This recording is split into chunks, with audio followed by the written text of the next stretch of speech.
is already milled, obviously different buckets for different mill settings. Malted oats needs to be milled at a different setting. I've got my rolled oats, and then my ale malts in there as well. We are at 68 degrees on the Brewzilla. I'm going to be mashing it at 68 degrees. I haven't actually kind of put my strike temperature up to above 70. I'm just going to leave it at 68 degrees. It usually holds temp pretty well in the 60 litre. Get mashing. And while I'm mashing, I'm going to be talking about the grain bill and what I'm going to be doing for the brew. Ready to mash in. Sorry about my loud t-shirt as well. It says keep your hops up if you're wondering. Great beer name, I reckon. Keep your hops up. Let's get into it.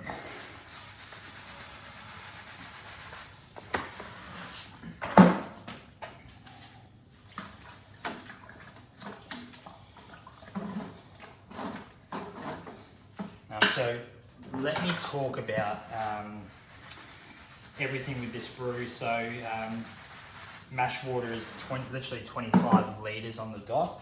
No sparge for this beer because it is a small batch. So we're going 13 litres into the fermenter, and then it's essentially going to be 9.5 litre keg, probably 8.5 will go in there.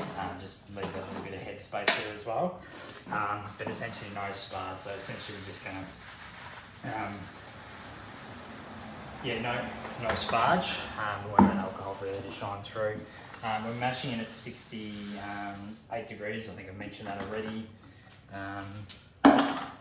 Nothing too much else to really know apart from we're mashing in a higher temperature to hopefully help with that body as well. Let's put some rice in before it's right. Really help with that body.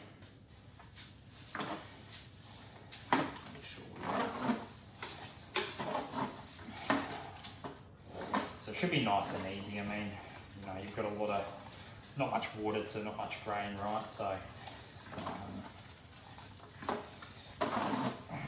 good mix before leaving it and turning on the pump. So here we go.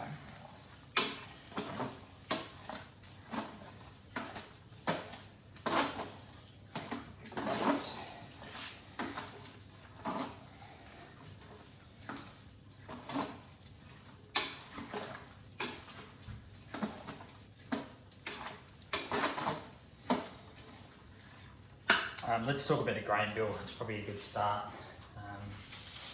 So what I write down. So we've got 68% pale, 10% malted oats, 10% rolled oats, 5% wheat.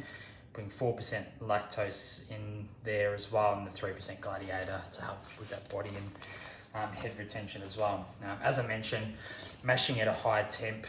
So essentially what that is doing is producing longer sugars harder for the yeast to eat and convert to alcohol. For anyone that is kind of new to mashing at that high temperature, usually you're probably mashing at about 65, but mashing at 68. I'm going to hold it for 68 for 60 minutes as well, and then we're going to do a mash out right at the end. So we're all going well. It's still sitting at 68 in here as well. What I like to do at this point in time, I'll give it another good mix. I just like to leave it for about 10 minutes before starting the mash timer. I think when it lets the temperature settle, if it needs to bring it up or down, whatever that looks like for you, do it. You don't have to. I just want to make sure I'm extracting as much sugar as possible from this. So I want it all to settle. Start the mash timer, and then we'll mash for 60 minutes. One thing I'm going to mention as well, I'm actually using a Counterflow chiller for the first time today as well. So it's taken me on average here in Brisbane around 45 minutes to even chill it down to about 35 degrees. I've tested it out just to, with some, I think water's at about 75 degrees. I brought the temperature down quite rapidly to essentially about 20 degrees in about 10 minutes. So that's what I'm aiming to do today. First time using it, so we'll see how it goes. All right, let's do a test. I've just got the pump on slowly. I really want to make sure that grain and the water is working well. I don't want to over pump. You're just pumping water on top of more water, right, that's going down to the grain. So I want just really a nice, easy balance there. Welcome back, Brewers. We have officially finished our mash. So again, it was a 60-minute mash. I like to wait 10 minutes before actually starting the mash timer. I let the temperature settle and it showed. It literally sat at 67, 68 degrees that whole time. After that 10 minutes as well, it was kind of fluctuating. And then, like I said, mash for 60 minutes and then did a mash at it. It takes about, I find anyway, about 10 to 15 minutes to bring it up to 78 degrees for the mash out. I'm not so sure what you guys experience or will experience, but that's usually what happens, and I mash out for 10 minutes. So essentially it's about a 90-minute process, thereabouts anyway. But bringing it up to the boil, I've already got my hop additions ready to go. We're just hopping in the hop stand. Obviously doing about 4.6 grams per litre, I should say, in the aroma, and then about 7.6 grams per litre in the dry hop, and we're using Galaxy and Simcoe. Right, getting down to the last parts of the brew, we're about to start a hop stand.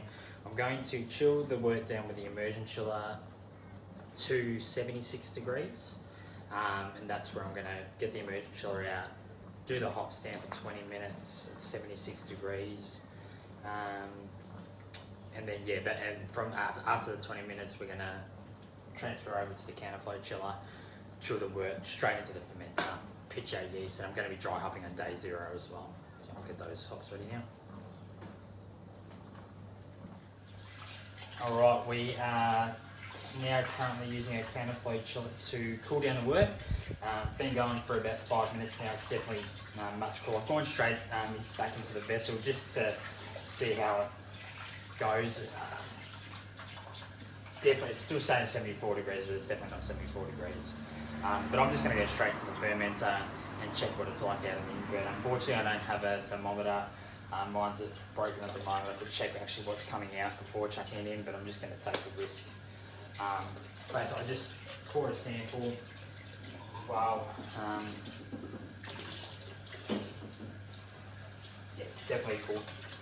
Wouldn't surprise me if that's at like 25 degrees now, so I'm just gonna go straight in.